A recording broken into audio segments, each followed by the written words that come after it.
भारतीय परंपरा और हिंदू धर्म में तीज त्योहारों का अपना ही विशेष महत्व है। हिंदू धर्म में हर दिन किसी न किसी इष्ट देव का पूजन किया जाता है। पौराणिक ग्रंथों के अनुसार सोमवार को भगवान भोलेनाथ का दिन कहा जाता है। इस दिन भगवान शिव की पूजा करने का प्रावधान है। भगवान शिव को प्रसन्न करने और उनकी कृपा पाने के लिए सोमवार का दिन सबसे उपयुक्त होता है। सोमवार के दिन विधि पूर्वक पूजन अर्चन करने से भगवान भोलेनाथ अपने भक्तों की मनोकामना जल्द पूर्ण कर देते हैं। सोमवार का व्रत मुख्य रूप से विवाहित महिलाएं अपने वैवाहिक जीवन को सुखी बनाने के लिए और अविवाहित कन्याएं सुंदर वर पाने के लिए रखती हैं।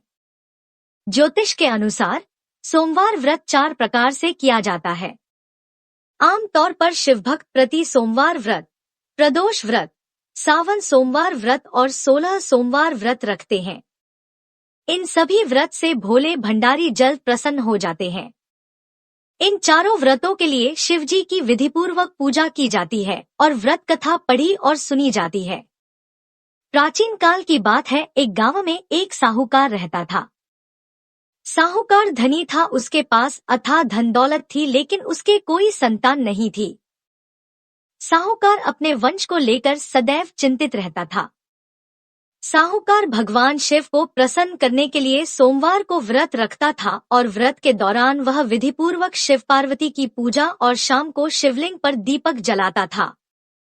साहूकार की पूजा अर्चना को देखकर एक दिन माता पार्वती ने भगवान शिव से कहा कि हे प्रभु, ये साहूकार आपका परम भक्त है, प्रति सोमवार को विधि विधान से आपकी पूजा करता है।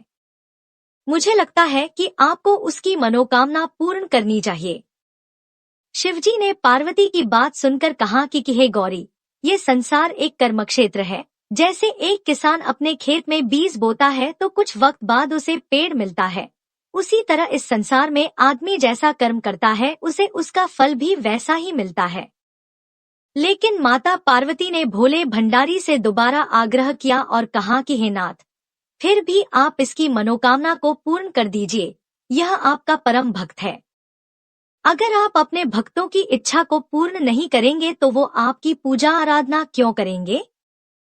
माता पार्वती के इतना आग्रह करने पर शिवजी ने कहा कि यह धनवान साहूकार है और इसके कोई पुत्र नहीं है, इसलिए ये सदैव चिंतित रहता है। हालांकि इसके भाग्य में किसी संतान का योग नहीं है, परंतु आपके आग्रह करने पर मैं इसे पुत्र प्राप्ति का वरदान देता हूँ, लेकिन इसका पुत्र केवल 12 साल तक ही जीवित रहेगा। मैं इससे ज्यादा कुछ नहीं कर सकता हूँ। एक रात्रि शिवजी ने साहूकार को स्वप्न दिया और बताया कि उसको जल्द ही पुत्र रत्न की प्राप्ति होगी, लेकिन उसका पुत्र केवल दीर्घायु नहीं बल्कि केवल 12 वर्ष तक ही जीवित रह पाएगा। यह बात सुनकर साहूकार न तो प्रसन्न हुआ और न ही ज्यादा दुखी हुआ। साहूकार ने पुत्र प्राप्ति के बाद भी पूजा अर्चना जारी रखी और कुछ दिनों बाद साहूकार की पत्नी गर्भवती हो गई और उसने एक सुंदर बालक को जन्म दिया। बालक के जन्म से घर पर हर्षोल्लास का माहौल था, लेकिन साहूकार खुश नहीं था, क्योंकि उसे पता था कि उसके बालक का जीवन केवल 12 वर्ष तक का ही है और उसने किसी को भी यह बात नहीं बताई थी।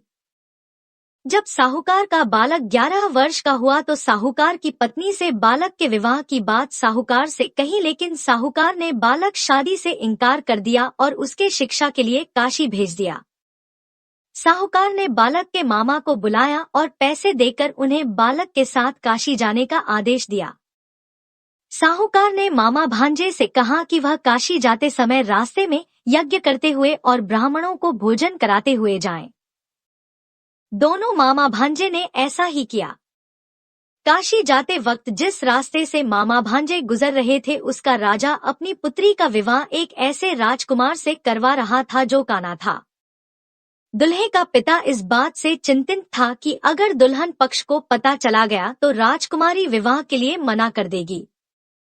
इसलिए उसने जब साहूकार के पुत्र को देखा तो उसने सोचा कि मैं अपने बालक से स्थान पर तोरण के वक्त इस बालक को बैठा दूंगा और दुल्हन के पक्ष वालों को पता भी नहीं चलेगा। दुल्हे के पिता ने साहूकार के पुत्र को इस बात के लिए राजी किया और वह बालक राजी हो गया। इस तरह उस बालक ने दुल्हे के कपड़े पहन लिए और घोड़ी पर चढ़कर तोरण की रस्म को पूरा किया। तोरण के बाद फेरों की जब बारी आई तो दूल्हे के पिता ने फिर साहूकार के पुत्र से अनुरोध किया कि वह दुल्हन के साथ फेरे ले ले और ताकि विवाह संपन्न हो जाए और उसकी बात ढकी रहे। मामा राजी हो गए और विवाह समारोह भी निपट गया और शादी संपन्न होने के बाद मामा भांजा काशी के लिए प्रस्थान कर गए। परंतु साहूकार के पुत्र ने दुल्हन के कपड़ों पर लिख दिया कि तुम्हारी शादी मुझसे हुई है, लेकिन जिसके साथ जाओगी वह एक आंख वाला आदमी है और मैं काशी शिक्षा ग्रहण करने जा रहा हूँ। जब राजकुमारी ने यह बात पढ़ी तो उसने राजकुमार के साथ जाने से इनकार कर दिया और अपने पिता से कहा कि ये मेरा पति नहीं है, मेरे पति शिक्षा ग्रहण करने काशी गए हैं। जब सब जगह यह बात फैल गई तो मजबूरी में दुल्हे के पिता ने सारी बात बता दी और दुल्हन के पिता ने बेटी को भेजने से इनकार कर दिया। इधर मामा भांजे दोनों काशी पहुंच गए और बालक शिक्षा ग्रहण करने लगा और मामा ने यज्ञ करना शुरू कर दिया। जब साहूकार का पुत्र 12 साल का हो गया तो एक दिन उसने अपने मामा से कहा कि उसकी तबीयत ठीक नहीं है और वो सोने अंदर जा रहा है। साहूकार का पुत्र अंदर सोने गया और उसकी मृत्यु हो गई। कुछ देर बाद जब मामा अंदर पहुंचे तो उन्होंने बालक को मृत स्थिति में देखा और बहुत दुखी हुए, परंतु वह रो नहीं सकते थे वरना यज्ञ उनका अधूरा रह जाता।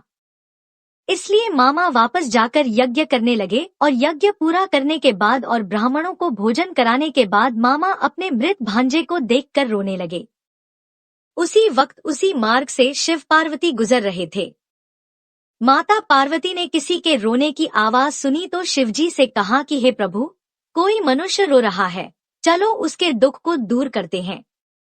शिव पार्वती मामा के पास गए और उन्होंने जब मृत बालक को देखा तो चकित हुए, क्योंकि वह भगवान शिव के आशीर्वाद से जन्मा साहूकार का पुत्र था।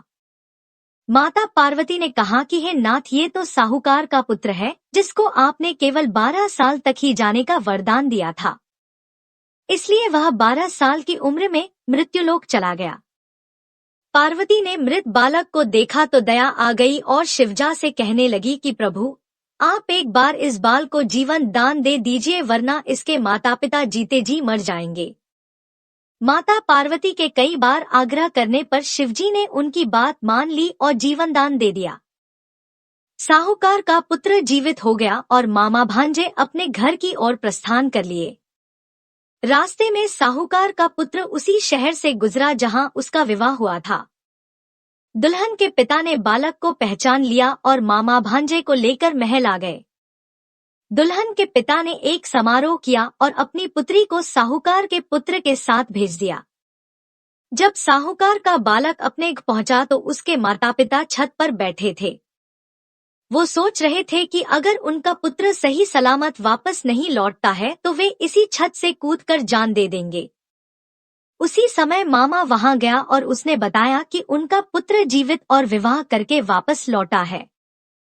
साहूकार ने बालक को जीवित देखकर खुशी से उसका स्वागत किया और साहूकार का परिवार खुशी खुशी जीवन बिताने लगा।